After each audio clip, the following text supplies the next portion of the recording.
Yeah, sorry, we're going to start in just about 1 minute. So just bear with us for a moment.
Hanging in there, even though it's only day 5 or 6. I know it feels like day 30. So thanks for coming. The topic today is on the screen, but before I go into that, I just want to introduce myself. I'm Brad Ack. I'm the CEO of Ocean Visions, which is an organization dedicated to solutions to the ocean climate crisis, and I'll talk a little bit more about that. The topic today is framed as proving or disproving ocean-based carbon removal in the next 5 to 7 years. And the reason that we named it such is because the clicker's not working.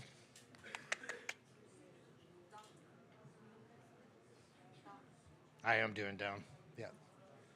It's not.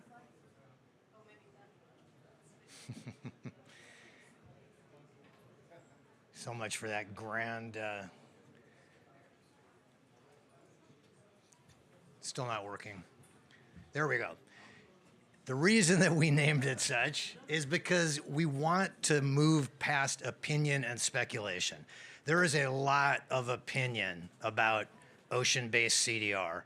I'm sure many of you have opinions about it or have heard people express strong views one way or the other. But the fact of the matter is there is very little evidence base, substantial evidence base for those opinions. We have a whole series of things that have happened in laboratories, some that have happened in small-scale trials, but we do not have large-scale trials with monitoring and verification to know really how these technologies work. We think answering those questions is critical and in very quick time. That's why the 5 to 7 years. Sorry, this is just not working. There we go. So quickly, Ocean Visions, as I said, is a nonprofit organization dedicated to solutions to problems at the ocean climate nexus. We have a number of very significant partners, including some on this stage.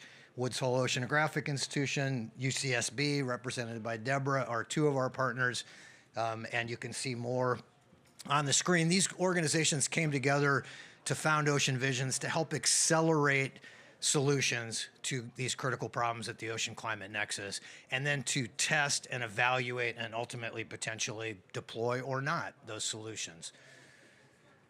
Okay, this is frustrating. Yeah, I am pushing it down. Okay.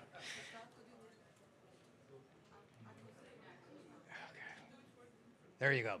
So why does an ocean-based organization care about climate? Why are we talking about CDR? Well, the reason is because the main threats to the health of the ocean are coming from the disruption that we have in the climate. So this graph just shows 800,000 years of carbon cycling in and out of ice ages.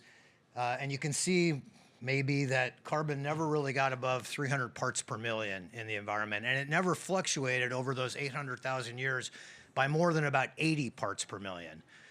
Since the start of the Industrial Revolution, we've been on a steep curve upward to now 425 parts per million, right? So we're about 50%, getting close to 50% above the highest levels in the last 800,000 years.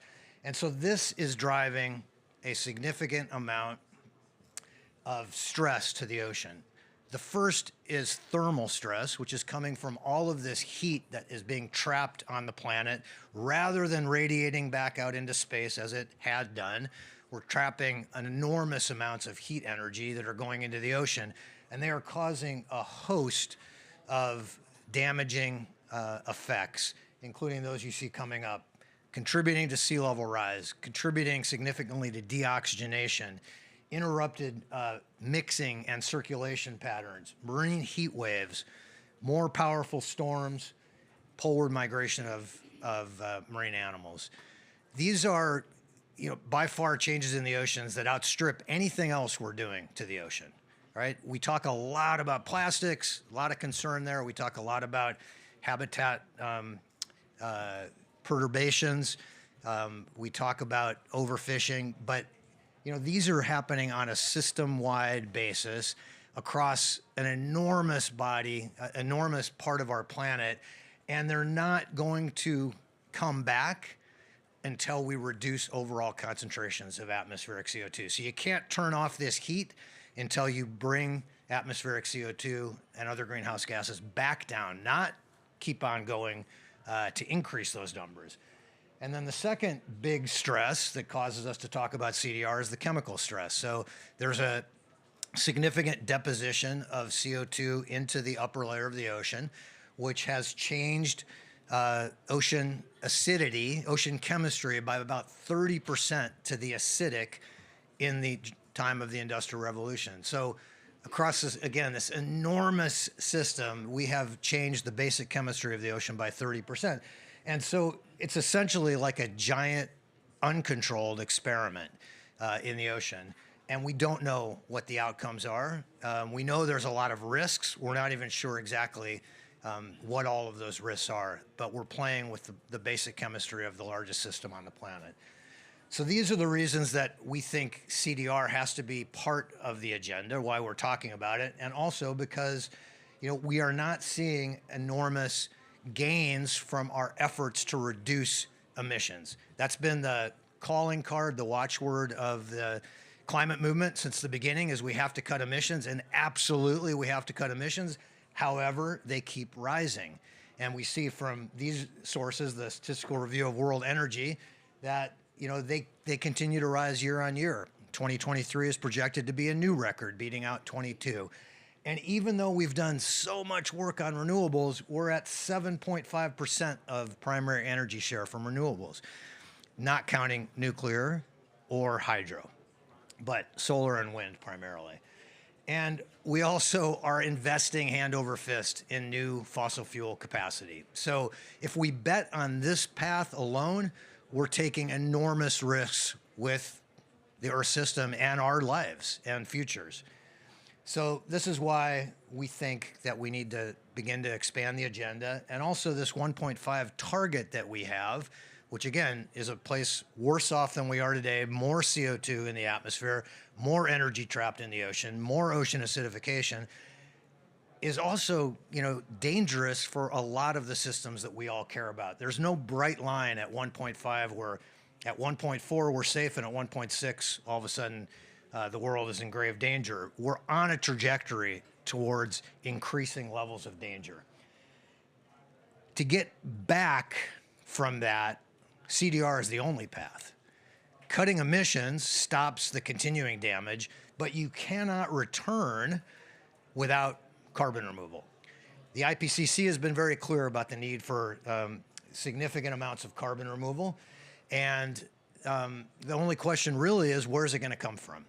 So we were working on a three-part agenda to address these problems using the power of the ocean. The first is reducing. The ocean has a number of ways that it can contribute to a decarbonized economy, low carbon food, low carbon energy, low carbon shipping, removal, which we're here to talk about today, whole bunch of available pathways, and then repair, which is about trying to buy time and forestall collapse of some of the critical parts of the Earth system in the ocean and the cryosphere that keep the whole functioning.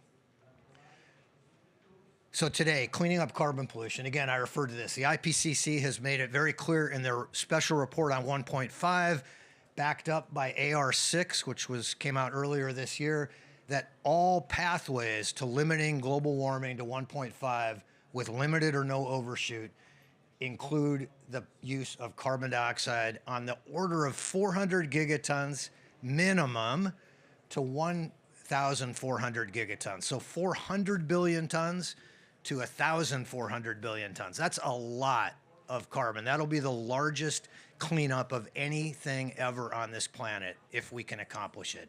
And we are pretty far behind on this. So there was the first ever state of CDR report that came out earlier this year and basically found that we're currently doing about 2 billion tons a year, but that's almost entirely from afforestation and what they called conventional strategies.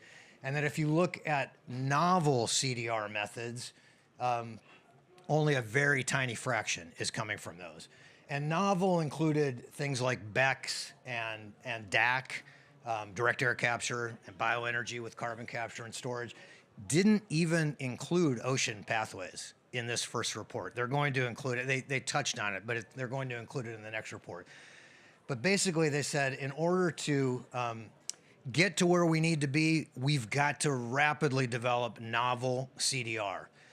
Again, where that comes from is the matter of discussion and scientific inquiry, and then it will be a matter for policymakers and society. But whether or not we do it is not really a question if we want to follow the science. So why look at the ocean? The ocean is already the largest store of carbon on the planet. There's about 50 times more carbon in the bottom of the sea than there is in the atmosphere, which is one reason why everybody thinks that the ocean has great potential. There's enormous surface area. There's less conflicts than on land. Not to say there's not conflicts, but there is a lot of potential. And there's a lot of different ways that we might be able to use the ocean to remove carbon. This is just a graphic that shows biological paths like microalgae cultivation, macroalgae cultivation, blue carbon ecosystems, and chemical paths in terms of adding alkalinity to the ocean to help increase the uptake of carbon. Ocean Visions did a series of roadmaps on these technologies. You can find these on our website. They're assessments of what we know about each of these technologies, what we don't know, and what we need to know. So basically, what is the research and testing agenda around all of these technologies?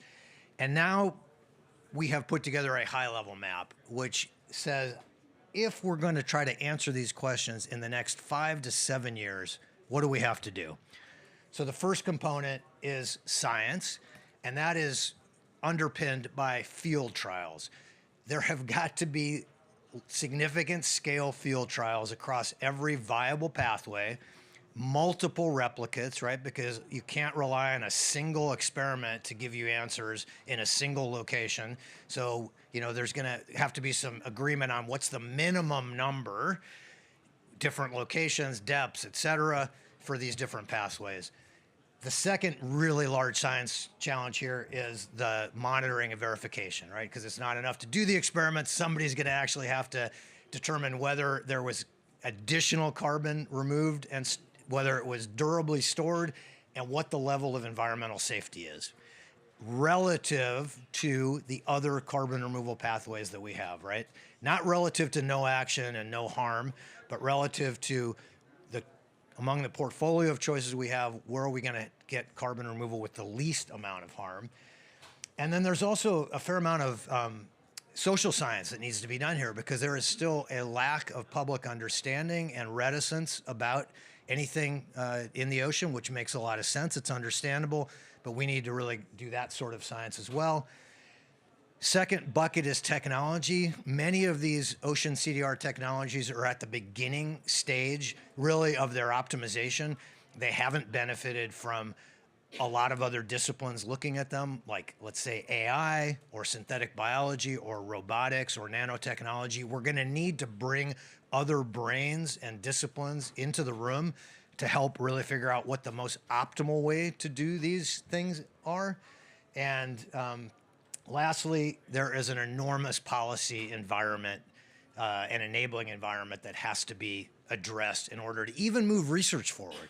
Right now, even to permit research is extremely difficult because there aren't frameworks that were designed to permit this kind of research.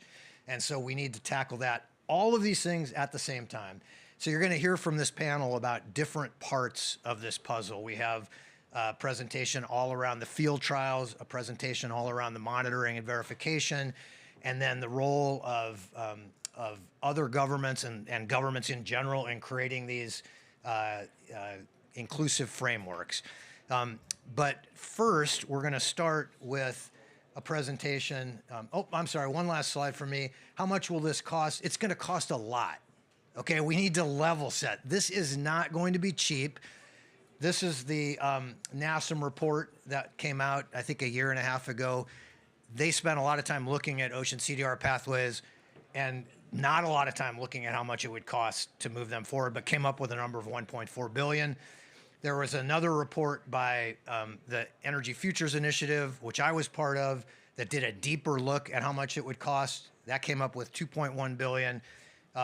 And then just recently, this act was introduced in the US Congress, the Carbon Dioxide Removal Research and Development Act, and it has an ask of 12 billion. So now we're getting into the right ballpark, but this is not something you're going to do with $10 million or $100 million. It's going to take, in order to answer these questions to the satisfaction of society, or at least the minimum satisfaction, it's going to take some money. So again, we have people who are going to talk about each of these, but before I turn to them, I'm going to go to Ambrosio Yobanolo de Real, who is has to leave shortly after he speaks, so I gave him the floor first. He is with the Technology Executive Committee of the UNFCCC, so we asked him if he could talk a little bit about how the UNFCCC and the Technology Committee sees these issues. And so without further ado, Ambrosio, do you want to come up here? Or? Yes, okay, thank you. Thank you very much for the invitation, Brad. It's a pleasure to be with you this afternoon. I have to provide apologies in advance because I'm co-facilitating the negotiation, and also I'm the GSEN design coordinator on the negotiations on technology. So that's the issue at hand. As part of the rolling work plan of the Technology Executive Committee, that's the body, constituted body of the UNFCCC that I'm vice chair of, we decided to base the work of the TC on the findings of the IPCC. We, however, didn't put a specific focus on CDR. So we might have within our plan of work activities that might have CDR co-benefits. For example, we decided to work on oceans, but the focus was mostly on marine protected areas. But this is not a specific focus of the work. We did a survey on the last year with future clean tech architects, and based on the responses from the different professionals, but also the focal points, we received that this year is as a top priority that we should focus on energy storage. Of course, that might be related to the mitigation work program that is in place this year that had a focus on energy, so very closely related to what parties are discussing. Now, having said that, it's important to take into account what are the findings of the IPCC. Why the IPCC is important? Because in the process, that's the expert body that we can rely and all parties can agree to rely on it. It's very important in this process that parties can have sources that all can rely, and of course IPCC summary reports are endorsed by all parties members. And in the report, there is analysis of CDR, and that includes ocean CDR options. And if I recall correctly, was alkaline enhancement is actually on the assessment, there is a broad range, but on the maximum, is the one that has the highest potential of mitigation, or all the CDR options assessed. That's on chapter 12 on the IPCC report of Working Group 3. I believe it was table 12.6. You might want to consult that. But also it's very important to note that most of these options were not considered on the integrated assessment models. So most of the CDR we see in the integrated assessment model are actually afforestation, BECS, and so on. And they were assessed with a technology readiness level of 1 and 2, in some cases 2 and 3. So still very, very initial or little knowledge on it. And probably because of the same reason, the costs associated to it are in the same range that DAX. So we're talking about 100, maybe 100, $300 per ton. So of course, if we're talking to do a significant contributions to mitigation and you multiply that number for several gigatons, you realize that the amount of funding might be even more than the number that you show. But this is one of the important messages. We, TC, work based on parties' mandates. So I'm going a bit forward because I have to leave earlier. So the way forward for these solutions to be acknowledged by the UNFCC is that parties actually agree and give mandate to pursue this specific solution, or maybe give a broader range of, say, mandating to explore new CDR options and so on. Now, in this case, and parties usually might have might be very careful with any kind of solution that have a large potential to have transboundary effects. And that happens in the ocean a lot. So I understand that this might be, and the IPCC recognized that one of the specific technology options might have the potential of the highest contribution, but also recognize that first, it could have a benefit. The benefit is to help with ocean acidification, but also might have increased toxicity and other potential problems. So, of course, there's need for knowledge for this, and also the need for understanding how this can be managed. And usually, in the context of the UNFCC, if you have a solution in particular that has a lot of transboundary effects, is usually not addressed under the UNFCC. Why? The UNFCC is focused on NDC, on national determined contributions, things that country can do on their own.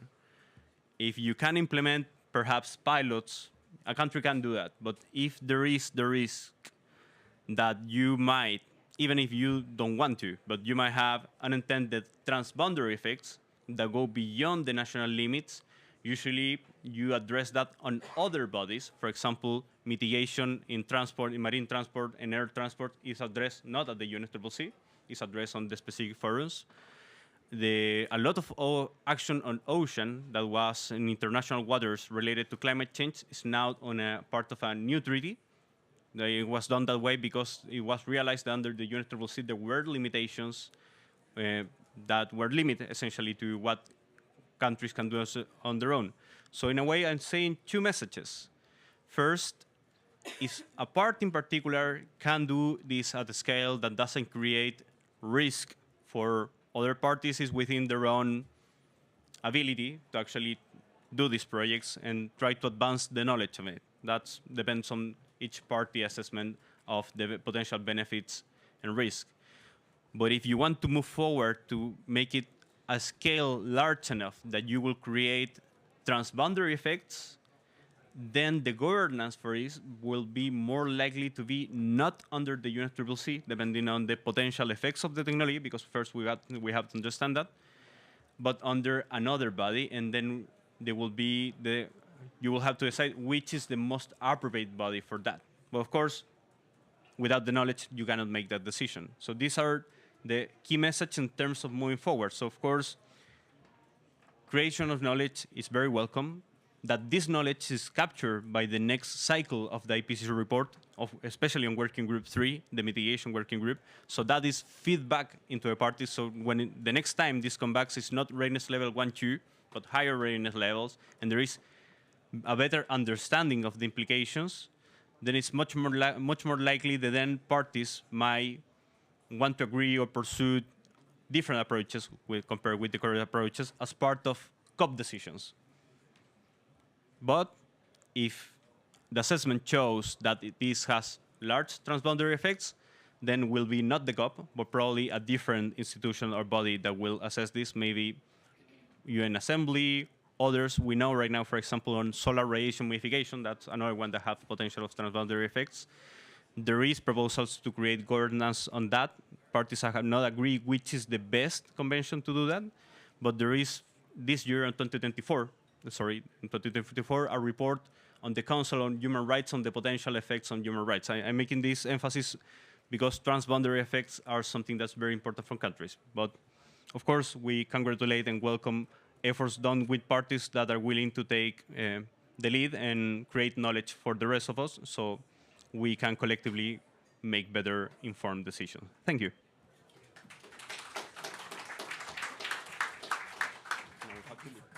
Appreciate that. Thank you very much for the invitation. Yes. Thank you, Ambrosio. That was actually really, really instructive, and those are very important comments. So we're going to talk next about field trials and what it actually takes to put these together. And Debora Iglesias Rodriguez from the University of California at Santa Barbara has had some really deep experience in this field. And so I'm pleased to welcome her. And let's hope that clicker works. So it's going down from here, right? Yes. Yeah. Okay. Thank you, Brad, for the opportunity to talk about the recent work and the emerging work in ocean CDR. And so over the next 8 or 9 minutes, I'm going to talk about what we know and what we don't know quite so well yet, and talk about challenges and opportunities in marine CDR field trials. So first, I mean, Brad talked a little bit about this, so I'm not going to spend a lot of time, but I just wanted to mention that a panel of us worked on this National Academies of Sciences, Engineering and Medicine report on ocean-based CDR, and we explore different approaches to different CDR approaches, including macroalgal cultivation, ocean nutrient fertilization, artificial upwelling and downwelling, electrochemical protocols to increase alkalinity, as well as ocean alkalinity enhancement that I will talk a little bit about, and also ecosystem recovery. And these are ways to enhance the uptake of CO2 by the oceans in different ways. And what we did is to look at different parameters that could be critical in scaling up and in figuring out the potential of marine CDR approaches.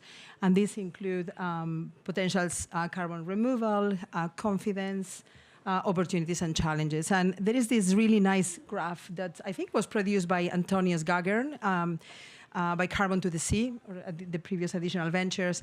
And you can see here some, oops, sorry. On the y-axis, I don't know if I can point with this. I'm trying. No, okay. So on the y-axis, you can see the permanence of CO2 sequestration from tens of years at the bottom to timescales exceeding a century. And then on the, let's say, x-axis, so these are hypothetical non-quantitative scales. So we are looking at the net cost in dollars per ton of CO2 removed once technology is deployed at scale. And you can see that if we focus for a minute on scalability, which is represented by the size of the circles, you can see that ocean alkalinity enhancement and electrochemical processes, so the approaches to increase alkalinity in the oceans to remove CO2, together with ocean nutrient fertilization, are considered the most scalable approaches, if you like. So this is measured in tons of CO2 per year, and these offer the possibility of gigatons of CO2 removed greater than 1 gigaton per year. This is on an annual basis. And then we have different levels of confidence.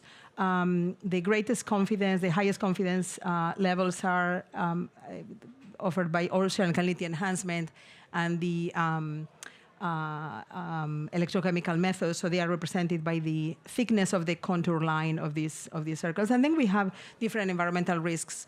The lowest environmental risk is associated with ecosystem recovery, and followed by a medium risk in ocean alkalinity enhancement and nutrient fertilization. So these are really important exercises to determine which approaches have the the priority of these approaches and to determine to work in conjunction with studies that are looking at locations for deployment, potential locations for deployment, and I'm going to show you an example of a modeling study that is dealing with these questions.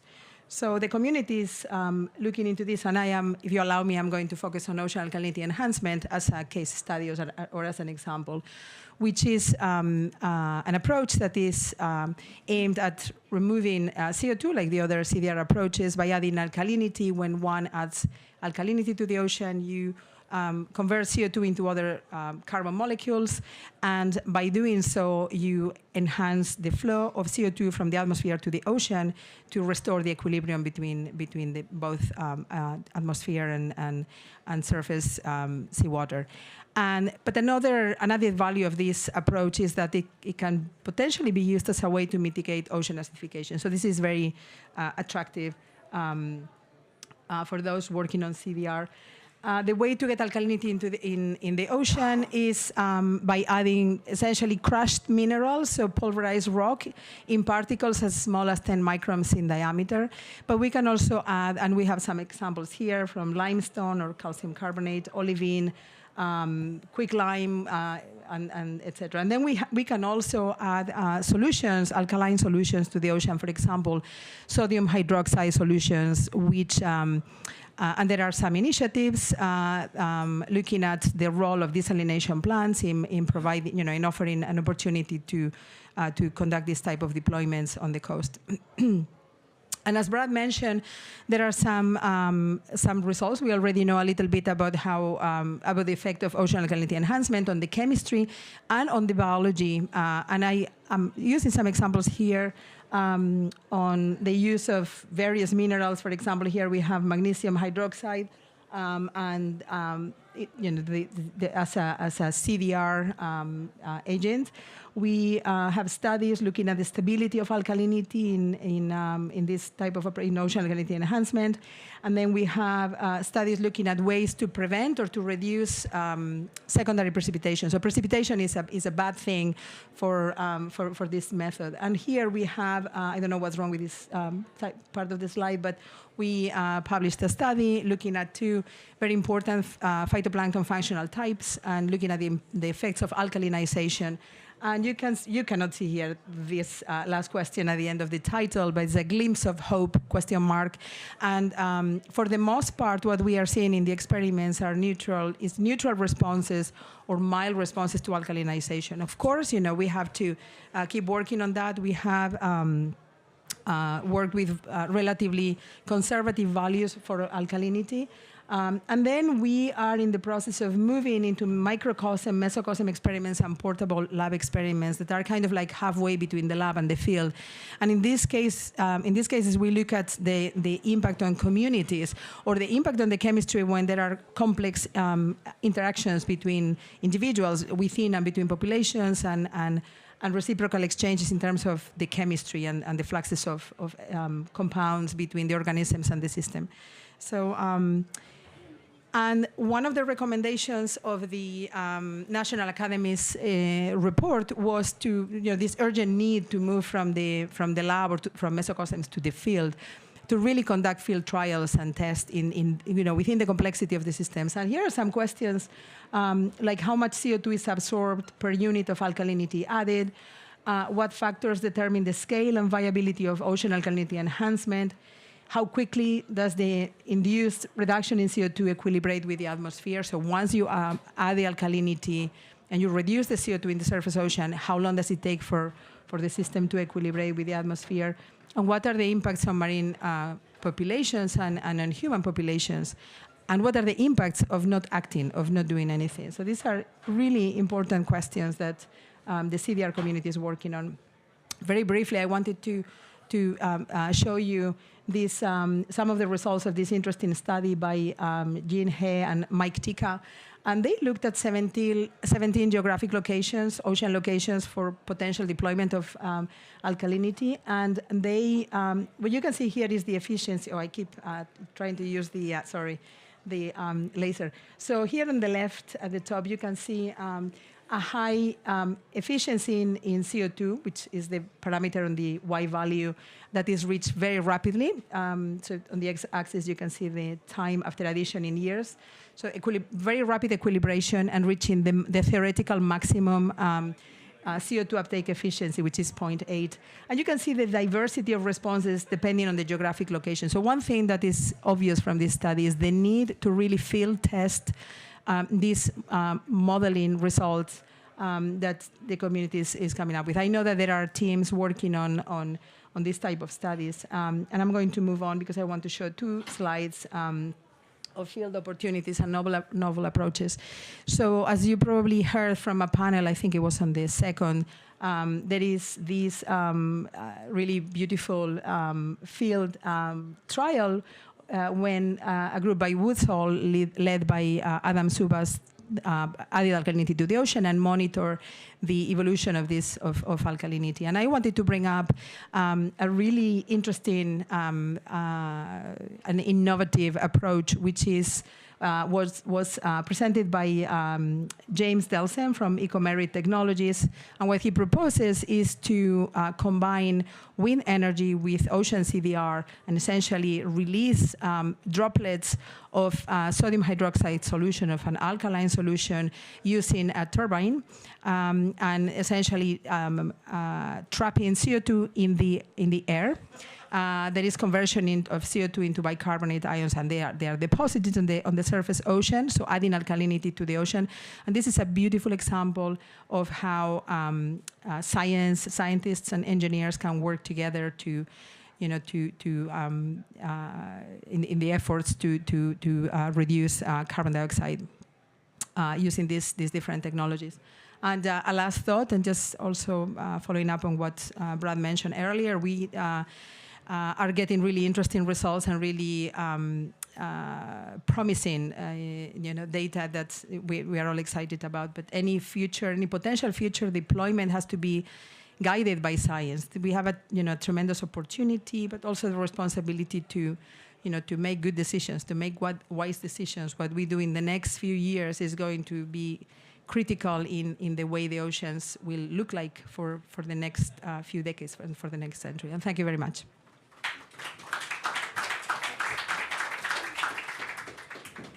Thanks, Debora.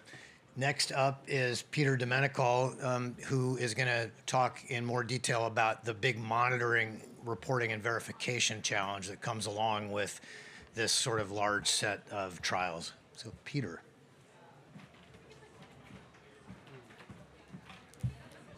Thank you, Brad, and I'd like to begin by thanking you and Ocean Visions for getting this talk together and such excellent speakers, and Debora for setting me up for the context of my presentation. So what I thought I'd talk to you a bit about today is really meeting the moment. That is meeting the MRV, or measurement, reporting, and verification moment. Essentially, our ability to observe in the oceans is extremely challenged. When we think about the ocean, it's obviously 70% of the surface of the area, and then of course it's it's deep as well. And so our ability to observe the ocean at scale is indeed a real challenge. And as all of us in this room know, it's a sophisticated audience. We have the Argo floats that give us about 4,000 robots that are moving up and down in the water column for the upper 2 kilometers, largely measuring temperature and salinity, and really providing us with our best observational evidence of the ocean's heat trapping capacity. And this is the basis of our statement that 93% of the heat imbalance from carbon dioxide buildup in the atmosphere is in the ocean. And we even know where those hot patches are in the ocean, both on the surface and at depth. It's really a remarkable achievement. But when we turn our attention to this grand challenge that's before us right now in this generation, that is to understand the flow of carbon in the ocean, not only in the surface but at depth as well, we are literally flying blind. Our numbers of observations in the ocean, both in the surface and at depth, is vanishingly small. Our model estimates for the flow of carbon out of the photic zone to the deep sea varies by 400%, and the uncertainty between the model and the observations is measured in gigatons. So our ability to detect anything less than tens of gigatons with the current observing status is just not possible.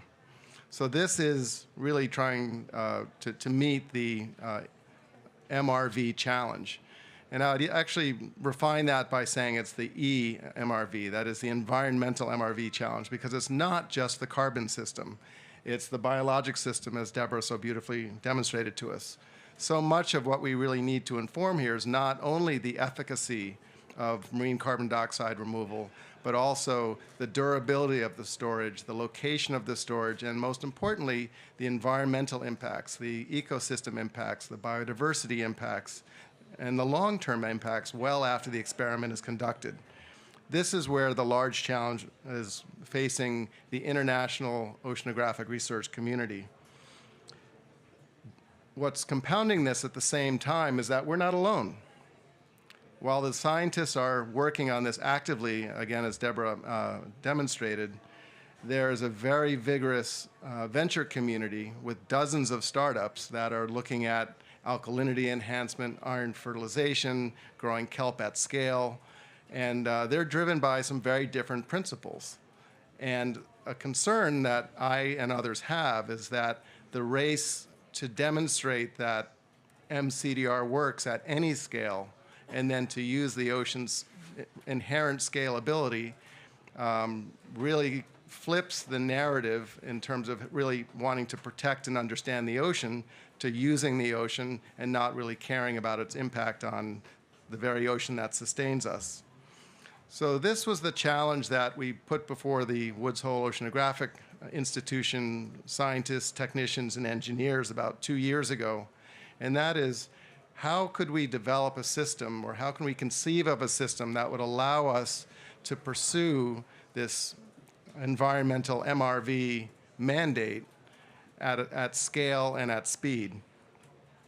And a group of about 12 of our scientists, led by Susan Wafels of Argo fame and Rue Nicholson, led a gap in vehicle network needs that would be required to inform how we can track the flow of carbon in, let's say, an ocean alkalinity experiment or in an iron fertilization experiment.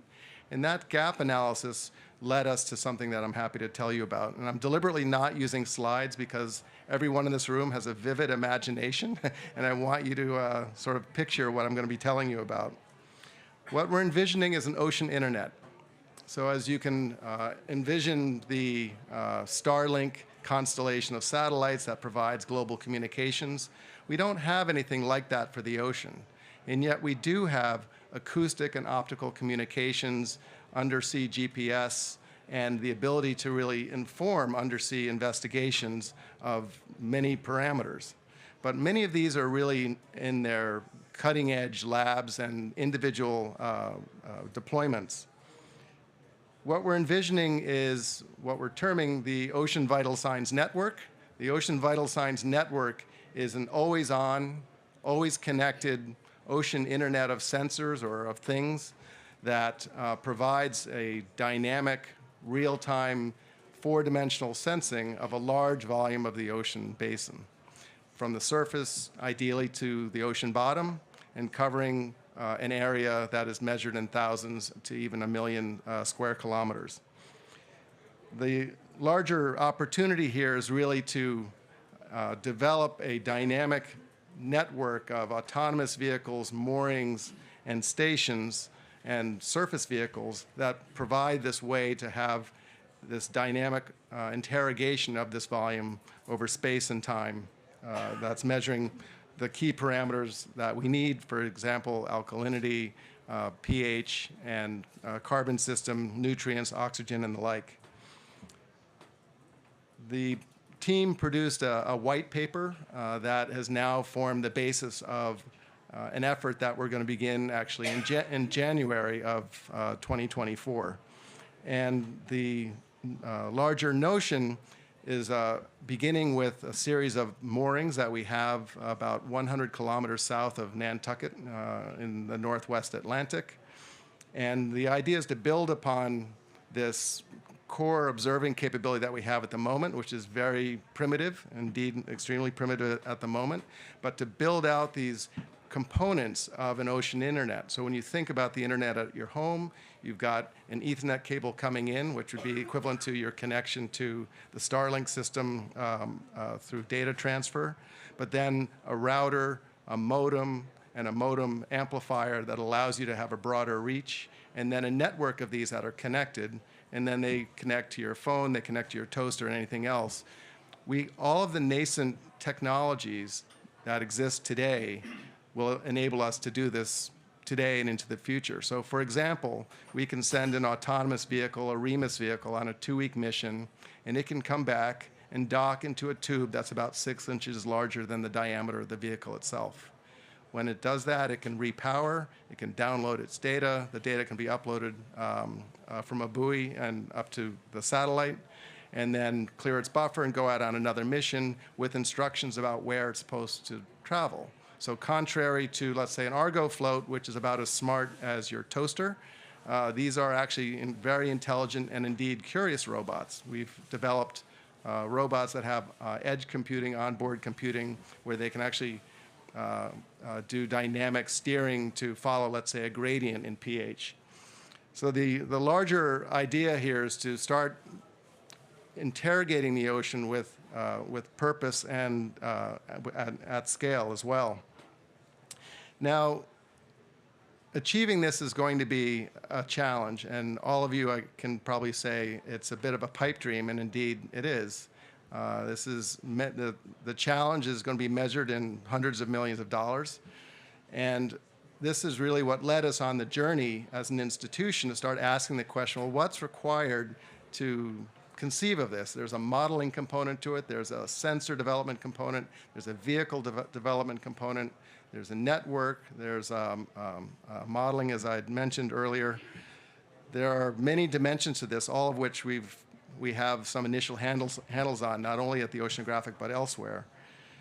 But our scientists have gone out and applied for some of the very active funding that's out there today, for example, with NOAA and the Department of Energy, and received significant funding to begin this work next year. But we've also received a very significant philanthropic gift that allows us to really apply this risk capital. And this is just something I want to emphasize. Some of you may have been here a few days ago when the Bloomberg Foundation announced with, I think, 40 other funders that they are committing $250 million to ocean-based climate solutions. It's that kind of catalytic capital, that adventurous philanthropy, that is allowing us to really pursue this. So I want to wrap with this by saying that this is bigger than any one institution. What I've told you about today is something that we're embarking on, but just right before this meeting, I was with the CEOs of some of the largest oceanographic institutions in the world to discuss how we might consider this journey together, because we have to collaborate. It's an urgent task that we have in front of us. It's of tremendous scale. It couldn't be more important. It's going to be tremendously expensive, and we can't go it alone. The other thing, and this is the last point I'd like to leave on, is that independent science must lead. This is really something that the imperative for independent, unbiased science to stay out in front of this big challenge could never be more important. So thank you very much.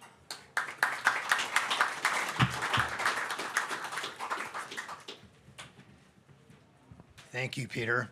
So we've heard about developing field trials. We've heard about measuring them and trying to verify and understand how these technologies work.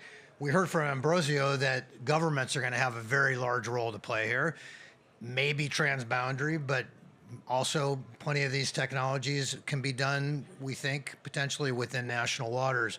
So we've invited Sware Semesi, who runs the Tanzania Marine Parks Division, and who is also very interested in these issues, to talk about how she sees the role of governments, both individual like Tanzania and potentially collections like the Eastern Indian Ocean. the Western Indian Ocean. Hello, thank you, Ocean Visions, for the invite and this opportunity. I'll be talking on from the government side of view, from the developing country perspective. First of all, I would like to point out that we are in full support of this intervention, seeing that we are also seeing the effects of climate change within the communities living within the coastal and marine areas that are dependent on these resources. So we acknowledge the crucial role the governance of these resources in ensuring that they at least minimize or play part in mitigating the effects of climate change. So why are we into this? Number one, sitting within the tropical setup, Tanzania, we have vast biodiversity of marine and coastal resources that is feeding into the communities that are depending on that. So it's a livelihood aspect into it. And number two is that we are very vulnerable. The vulnerability scale is very high in our coastal communities that are dependent on these resources, fisheries, for example. So we are seeing the impacts and how it impacts the livelihoods of our people. And then we do play a role in the nature-based addressing these climate change impacts through the resources the blue resources that we have. But then we see that it's not enough. And we are not working in silo, and the ocean doesn't have actually transboundary aspect. We are all interconnected. So the little effort that we have is like a tiny drop into the ocean, yeah? So we need to scale up on this so that we can literally all survive. And we see this as an international collaboration opportunity coming from the developing country kind of perspective. We have challenges of the capacity in terms of technology, the resources, as well as financial aspects. So I was supposed also to show the governance challenges, but I would like to taking those as opportunities the way forward. So being here today is one of the opportunities that we, first of all, become visible. Number two, we have to have a platform where we can all collaborate, so we can have a teamwork into this. It's not about the developing countries and then the developing countries left behind. So we should all kind of have a platform that we can all collaborate and share, and also have the support to move this forward, because it's a global challenge for us all. So for us, we like to put like 5 points into this. Number one, in order to move forward and to have this become a reality, we'll need to have development of expertise as well as the capital in terms of resources and infrastructure in making sure that this happens. A good example now through the nature-based solution is we do have seaweed farming, for example, activity. So we want to scale up that up. So it has two effects. One is mitigating the impacts of climate change within the ocean, as well as boosting our local economies, as well as the national economy. And then we want to see the environmental justice into it. So before we plunge into other options and so forth, we want to be part and parcel of making decisions and be made aware of that. And also it's a matter of looking into the ecosystem integrity. The interventions that we have, what impacts does it have? Is it just addressing the issues of minimizing the temperatures or the acidity of the water? What are the consequences of the resources that we depend on the ground, at the ground level, especially from the perspective of a developing country? And then there's an issue of data and monitoring. Yeah, so we want to be part of that as well. Have a platform, have a network that we can have access to the data to make decisions, access to the data so that we know what are the means and ways of going forward. Yeah, and then another thing that I wanted to touch base on is on the resource allocations in terms of not just funds per se, but resources in terms of accessibility to such good works that you are so far doing. So we can be part of parcel instead of us receiving that these are the solutions. We want to be part of making those solutions. Yeah, so that's in a nutshell what we stand on as a government from a developing country kind perspective. Thank you so much.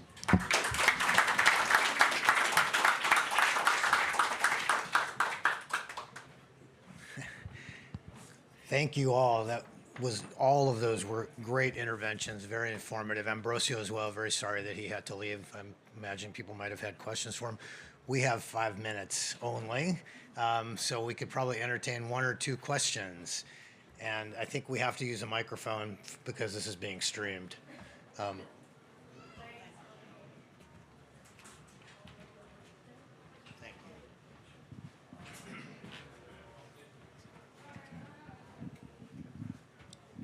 Thank you. It was great to see some of the reports that have come before with recommendations and budgets, et cetera. I was wondering if those reports or if you've seen anything else that kind of gives a sense of which questions need to be accomplished by when. What do we need to do by when so that we don't overshoot? And also, tied to that, like the 2050, we know that we need to get to something like 10 gigatons removed per year across the greenhouse gases. How much are we expecting that marine will contribute to that? Thank you. Why don't we take a couple questions and then we'll see how we can answer. Lydia. Thank you. This was a good combination of things, and my question hits probably to all aspects. 5 to 7 years is an extremely short timeline. How do you reconcile or prioritize executing field trials on MCDR in the absence of the greater certainty on the carbon budget and the carbon flux of the ocean? So and this I think follows up on the previous question, can we make a decision on MCDR in 5 to 10 years if we don't first significantly, or how do we do that in parallel, improve the understanding of the baseline? Okay, one more, and then we'll right in the back, and then we'll see, because we were only going to have a couple minutes. Straight, yeah. Hi, thank you. David O'Sullivan here, Marine Institute of Ireland. We have an active ocean observation system, and I think we've probably worked with WHOI before. I suppose a quick question would be, best case scenario, how quickly can we get this thing fully operational, fully interneted up, digital ocean that not only speaks for the Atlantic and for WHOI, but also all international waters, Tanzania and the small island developing states that potentially need it most? All right, last one. These are going to be hard to answer at this point, but we'll just keep getting questions. Okay, rather than a question, I'll just make a statement. As someone from a small island developing nation, as someone from Maldives, I did notice that on the map there, we still do not exist. So just wanted to highlight, I recognize that we don't have much data, but I'm from Maldives Space Research Organization, and that's been something that we have been actively working on fixing for the past year. So we do have a lot of data, and we do want to start mobilizing it in a meaningful way, and we want to integrate the idea of Earth observation and ground-based data collection as well, so research expeditions and whatnot is, yeah. Great, yeah. Thank you. Okay, anybody want to try to tackle? We had a question really about, what kind of a time, first of all, the time budget and how tight that is. How much do we think can ultimately come from MCDR, the safety of it, and then just scaling up? You were talking about just one aspect, the MRV, but there's multiple aspects that all have to be scaled up simultaneously. So I'll try to answer the question on how to do this in 5 to 7 years, and I want to laugh at myself at trying to answer that. But what I can say is we as an institution are really going to actively lean into this, in part not only to meet the MRV challenge associated with MCDR, but really if you just separate ourselves from the conversation we're having right now and ask the larger question, really to your presentation, is that how do we bring this new era of observation to all of the problems of the ocean, fisheries and ocean health and plastics? What it requires is a backbone of measurement capability in the ocean, of being able to do measurements in 3 dimensions over time that is purposeful, adaptable, modular. And that's the thing we're trying to achieve, is that capability is to build that first internet, if you will, that first kernel, and then it has applications in aquaculture or in fisheries or pollution. So that's the idea. And the other thing we're doing is really trying to get this catalytic capital, this philanthropic capital, both and also from industry and also from federal sources, to really accelerate the work, because there's so much to do on this. But what's I'm encouraged by, or really strengthened by, is that there's global talent out there that can really help accelerate this, and that's really what this is about. So I just want to say one thing about the 5 to 7 years. It's not a random number. It's the 2030. The IPC says by 2030 we need to be at a certain level of carbon removal, right? So in order to even consider ocean pathways, there's critical questions that have to be answered first. And if we don't do that, then we're either going to implement them haphazardly because the world gets in an ever-increasing spiral of crisis and crisis response, or we're going to do it well and operate on good information. I think you brought up this point, Lydia, of how can we move forward without having a good MRV protocol, if you like. And I think we don't have the luxury of waiting. So we need to field test observations from the lab, from mesocosm experiments, and I think we need to continue validating our laboratory data. For example, there is a lot we need to do, but there is this major gap, and we need MRV to be able to move forward in the field. Yeah. I think we are in the wrap it up phase of the science from our hosts. So we'll all be around for a little while after. Look forward to chatting with you. If you're interested, thank you all for coming, and have a good rest, COP.